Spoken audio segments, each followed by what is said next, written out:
యెషయా గ్రంథం 43వ అధ్యాయం 3వ వచనం 7వ వచనం చూడండి, చాలా ఇంపార్టెంట్. Come on quick. యెషయా గ్రంథం 43వ అధ్యాయం 3వ వచనం, అక్కడ ఏమని రాస్తున్నాడు చూడండి. యెహోవానగు నేను మీకు దేవుడను, ఇశ్రాయేలు పరిశుద్ధ దేవుడు నేనే, నిన్ను రక్షించువాడను. 7వ వచనం, నా మహిమ నిమిత్తము నేను సృజించిన వారిని, నా నామము పెట్టబడిన వారందరినీ తెప్పించుము, నేనే వారిని కలుగజేసి తిని వారిని పుట్టించిన వాడును నేనే. ఏమంటున్నాడు? పుట్టించాను మిమ్మల్ని అందరినీ. కలుగజేయటం అన్నా పుట్టటం అన్నా దీని అర్థం చూసారా? ఏమంటున్నాడు? కలుగజేసి తిని వారిని పుట్టించిన వాడును నేనే. ఏంటి, కలుగజేయబడ్డ దానికి వేరే భాషను చెప్తున్నారు, పుట్టించిన దానికన్నా వేరే భాషను చెబుతున్నారు. ఏమండి, కలుగజేయబడ్డవన్నా పుట్టటం అన్నా ఆయనలో నుంచి రావటం ముఖ్యం. ఎక్కడి నుంచి వచ్చారు? ఆదాము, తొలి మానవుడైన ఆదాము ఎక్కడి నుంచి వచ్చాడు చెప్పండి? దేవునిలో నుంచి వచ్చాడు. ఎందుకంటే తనలోని జీవవాయువుని ఊదితే కదా వచ్చాడు, తనలోని ఊపిరి కదా వచ్చాడు. అంటే తనలో నుంచి వచ్చిన వాళ్ళు ఏమవుతారు? ఓకే, దీనికి సంభోగం అవసరమా దేవునికి?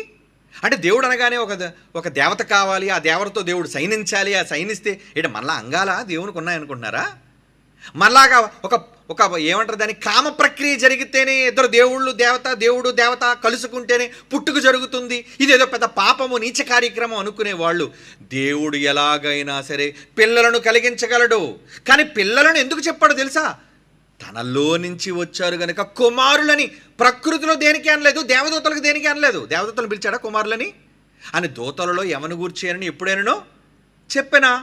అంటే కోట్ల మంది దూతల్లో కుమారులుగా ఎవరిని ఆయన చూడలేదు. కానీ జంతువుల్లో ఇన్ని లక్షల జీవరాశుల్లో దేనిని దేవుడిగా తన కుమారుడిగా చూడలేదు. కానీ మనల్ని అయితే ఏమనుకున్నాడండి? వీళ్ళు నా కుమారులు, నేను కలుగజేశాను, నేను సృష్టించాను. అంటే ఆయనలో నుంచి రావటం. ఏమండి, ఆయనలో నుంచి రావటం. ఉదాహరణకి ఐవీఎఫ్ ఉంది కదండి, మీకు తెలుసు. ఒకవేళ పిల్లలు కలగలేదు, తన భార్య, ఇద్దరు భార్యాభర్తలు పెళ్ళయ్యారు. ఏమండి, భార్యాభర్తలు పెళ్ళయింది.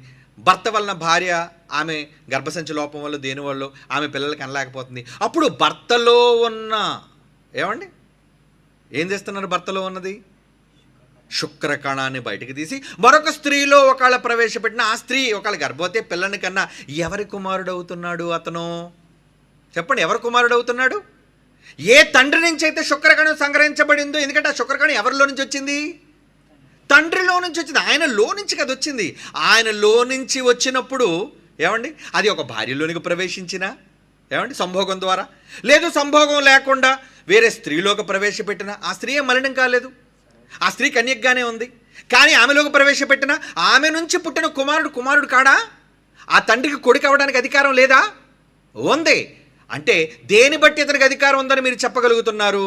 ఆయనలో నుంచి వచ్చాడు గనుక. మరి ఈరోజు మనకున్న అర్హత ఏంటి చెప్పండి? మనం ఎవరిలో నుంచి వచ్చిన వాళ్ళం అనేది ఇప్పుడు మరి తెలుసుకోవాలి కదా. యోబు గ్రంథం చూడండి 33వ అధ్యాయం, యోబు గ్రంథం 33వ అధ్యాయం 4వ వచనం.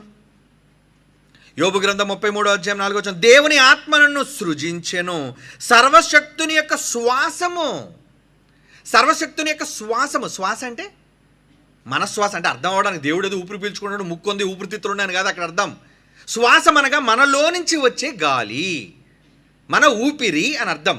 కనుక దేవునిలో శ్వాసము, సర్వశక్తుని యొక్క శ్వాసము నాకు జీవం ఇచ్చింది. నేను ఈరోజు జీవం కలిగి ఉన్నానంటే ఎవరిదది? ఆ శ్వాసం ఎవరిదట? నీలోని ఊపిరి ఎవరిదట? నీలోని ఆత్మ ఎవరిదట? అందరికీ తండ్రి అయిన దేవుడు ఒక్కడే. ఆయన అందరికీ పైగా ఉన్నవాడే అందరిలో ఉన్నాడు కదా అంటుంది. యోబు గ్రంథం 34వ అధ్యాయం ఏమండి, యోబు గ్రంథం 34వ అధ్యాయం 14వ వచనం చదవండి. 14వ వచనం 15వ వచనం, ఆయన తన మనసు తన మీదే ఉంచుకుని ఎడల, తన శ్వాస నిశ్వాసములను తన యొద్దకు తిరిగి తీసుకుని ఎడల. శ్వాస నిశ్వాస అంటే ఇచ్చిన ఊపిరి మరలా వెనక్కి లాగేసుకుంటే ఏమండి, సర్వశరీరులందరూ ఏకముగా నశించెదరు, నరులు మరలా ధూళి అయిపోవుదురు. అంటే నరులు ఎందుకు ధూళైపోవాలి? ఏమండి, నరులు ఎందుకు ధూళైపోవాలి? వారిలో తన శ్వాసమును నింపాడు, వారిలో తన ఊపిరిని పెట్టాడు. ఆదాములో ఒక ఊపిరిని ఊదితే ఆ ఆదాము ఊపిరిలో నుంచే కదా మనమంతా వచ్చాం. ఒకని నుండి ప్రతి జాతి మనుషులను సృష్టించి ఆయనలో నుంచి విభాగించాడు. తండ్రిలో నుంచి ఆదాము విభాగింపబడితే ఆదాములో నుంచి ఈరోజు కోట్ల మంది విభాగింపబడుతున్నారు. అదే ఊపిరి, అదే ఆత్మ.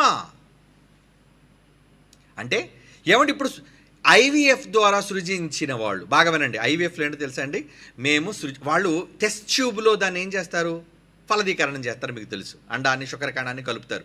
అంటే డాక్టర్ అక్కడ కలుగజేశాడు, కలుగజేసింది కాబట్టి కొడుకు కాదా? ఇది ఐవీఎఫ్ డాక్టర్ల సృష్టి కాదా?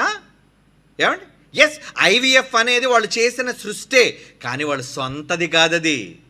దానికి మూలం ఏంటి? ఎక్కడి నుంచి తీసుకొచ్చారు? గాలిలోంచి ఏమైనా తీసుకొచ్చారా? ఏమండి? వాళ్ళు టెస్ట్ ట్యూబ్లో కలిపేది ఏమండి తండ్రి లేకుండా వాళ్ళు ఎక్కడి నుంచైనా తీసుకొచ్చారా? లేదు, తండ్రిలోంచే తీసుకొచ్చారు. మరి వాళ్ళు సృష్టించినా, ఐవీఎఫ్ ద్వారా టెస్ట్ ట్యూబ్ బేబీని వాళ్ళు సృజించినా, బాగా వినండి, సృజించినా పుట్టినవాడు ఎవరు కూడా కనిపించుకుంటాడు. కనుక వాళ్ళ సృష్టి, వాళ్ళ భాషలో నువ్వు సృష్టి అనే పదాన్ని ప్రయోగించినారే నాన్న. సృష్టి అన్నా, అతనిలో నుంచి బయటకు రావటం అన్నా, నా వాళ్ళు అని దేవుడు చెబుతున్నాడు, నాలో నుంచి వచ్చిన వాళ్ళు కాబట్టి నా కొరకు నేను సృజించుకున్న జనము అన్నాడంటే వాళ్ళు నాలో నుంచి వచ్చిన వాళ్ళయ్యా, నా పిల్లలు. అందుకే వాళ్ళని నా పిల్లలు, నేను వాళ్ళని కన్నాను అని దేవుడు చెప్పాడు. మనుషులందరినీ అంటే ఈరోజు యేసు ప్రభు పరిశుద్ధాత్మ దేవుడు ఎలాగైతే దేవునికి పరలోకమందు కుటుంబంలో పిల్లలుగా ఉన్నారో, భూమి మీద ఆదాము నుంచి మనమందరం కూడా పిల్లలుగా దేవుడు చేశాడు మనందరినీ. అంటే ఆదాముకైనా, పరిశుద్ధాత్మకైనా, యేసుక్రీస్తు వారికైనా తండ్రి ఒక్కడే.